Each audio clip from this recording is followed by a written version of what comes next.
മുന്നിൽ പോയ കാർ ഹമ്പിൽ കയറും മുൻപ് ബ്രേക്കിട്ടു. പിന്നാലെ എത്തിയ 5 വാഹനങ്ങൾ കൂട്ടിയിടിച്ചു. വളാഞ്ചേരി മീമ്പാറയിലാണ് അപകടം.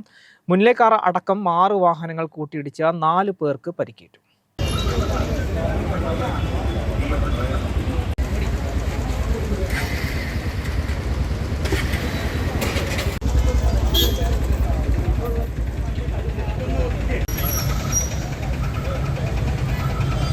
തിങ്കളാഴ്ച വൈകുന്നേരം വളാഞ്ചേരി മീമ്പാറ ഹൈസ്കൂൾ റോഡിലാണ് അപകടമുണ്ടായത്. മുന്നിൽ പോയ കാറും പിന്നാലെ എത്തിയ വാഹനങ്ങളും കൂട്ടിയിടിച്ച് 4 പേർക്ക് പരിക്കേറ്റു. 6 വാഹനങ്ങളാണ് കൂട്ടിയിടിച്ചത്. 4 ബൈക്കുകളും 2 കാറുകളും അപകടത്തിൽപ്പെട്ടു. മുന്നിൽ പോയ ഒരു കാർ പെട്ടെന്ന് ബ്രേക്ക് ചെയ്തതോടെ പിന്നാലെ എത്തിയ മറ്റു വാഹനങ്ങൾ കൂട്ടിയിടിക്കുകയായിരുന്നു. ടൗണിലെ ട്രാഫിക് ബ്ലോക്കിനെ തുടർന്ന് ഹൈസ്കൂൾ റോഡിലൂടെ വഴിതിരിഞ്ഞു വന്ന വാഹനങ്ങളാണ് അപകടത്തിൽപ്പെട്ടത്. ഹൈവേ റോഡിലേക്ക് കടക്കുന്നതിനു മുൻപായി ഹമ്പിൽ ബ്രേക്ക് ചെയ്ത കാറിനു പിന്നിൽ ബൈക്കുകളും അതിനു പിന്നിൽ വന്ന കാറും കൂട്ടിയിടിക്കുകയായിരുന്നു.